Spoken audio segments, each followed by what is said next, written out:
Ladies and gentlemen, welcome to RuckU News. RuckU waffle rubbish. Andy Robinson, new coach of Scotland, An Englishman charged of the Dutton army. And you were to rule them again. Interesting. Robbo, fairly intense kind of guy. Great coach. Wasn't a good number one with England, to be honest. His selection was poor. I just hope, he's learned a huge amount. Oh, I've done that again. Huge amount while his time at Edinburgh, and he can actually produce it for Scotland. No, honestly, I do. Chris Jack has been ridiculing the Northern Hemisphere rugby now that he's safely down in Sydney. Brave boy. Oh, yeah. Saying that he doesn't like to just fool around there. On a serious note, because there's quite a serious RuckU news this week actually. Not a great thing to do if you're going to come up here and you're going to take the money. There's bits and pieces. It's not great for a lot of fellow Kiwis who might want to head up because it just pisses people off. I think there's a few valid points which have to be taken on board, but why did he come up here then?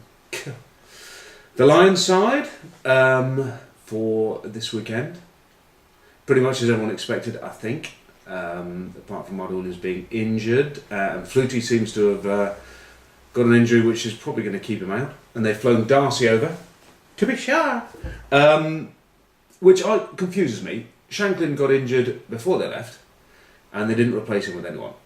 They now feel that a few niggling injuries, Flutie, a few of the guys, got a bit of a cough, not sure whether Halfpenny's going to be fit, so they think they'll fly someone over. That's one of the cats who's losing the will to live listening to me. So they've flown over a specialist centre. They've got Armitage, they've got a number of people who are versatile to cover all sorts of positions, but they wait until they're sort of, 10 days into the tour and then fly someone over. Why not just replace them straight away? Is that too logical? The guy was on form anyway. And you look at sort of Darcy and you think, yeah, he's on great form. Croft is on good form. And we're going to pick this tour on form. Anyway, I don't want to be too cynical. England, obviously, big game against Argentina. Again, slightly confused with some of the selections. Robshaw, Foden, Turner Hall and Moody, all out after just one game. And looking at Foden, poor guy, he comes in and he gets booted out. Great talent, in, out. I mean, no one enjoys in-out stuff, do they? But Turner Hall, one game, gone. Robshaw, one game, gone. I'm not sure that's great. We don't want to get back into that. That's what, caused us all the problems for the last 3 or 4 years. So, Armitage, the two brothers, back in. I just, got to settle it. Argentina, big powerful pack. Not a lot else. A lot of shrugging, kicking. But hey, back in my day, we used to sort them out. Nick personally. Wales and Ireland are over in Northern America. That'll be a hard tour. I remember talking to someone, obviously, who cannot be named for legal reasons, who toured over there, and it was his favourite place to tour. He said, no, that is, especially Canada, West Coast, what a great place. He said afterwards they used to have those great places with them. Oh, he said the girls, lovely, flexible. You know what I mean? Really flexible. And, lovely girls, really lovely, flexible. And he said it was a very hard place to tour. He was knackered when I came back from there. I was knackered. And the rugby was pretty hard too. So I think the Welsh and Irish boys will be having a very good time. And it's a very serious tour, what anyone else says. It's a very, very serious tour. America and Canada. We've got Mr. David Campese. We'll no doubt be talking about the Australians against the Barbars. Yeah. This week, we're going to talk about Australia against the Barbarians. Not the Super 14. Looking at the Australian side, it's a disgrace. It's not as good as when I was there. None of the wingers can play like I could play. No, it's a disgrace. Sonny Bill Williams is playing against Australia. That's a disgrace. Rocky Elson, it's a disgrace. It's a disgrace. They're all disgrace. Right? Stroth, right? He's just. She goes on, and then what I really like is the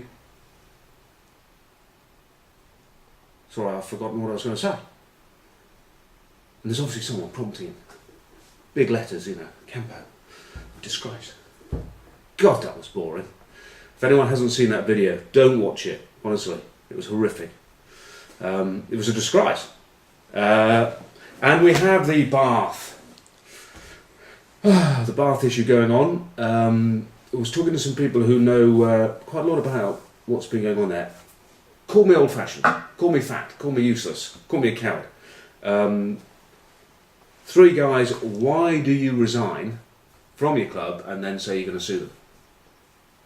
I'm not sure that's the way to do it. Do you resign from your job if you've done nothing wrong and then sue them? Or do you not wait to be sacked and do them for unfair dismissal? I know there's something called constructive dismissal. Yes, get into all sorts of legal issues here, but there was all sorts of rumours about some of the young academy boys being encouraged to take substances that they shouldn't be taking. And even some who are linked fairly heavily with the club sponsor. All not very clever, is it? I mean, and people say to me, well, as long as they clear it out.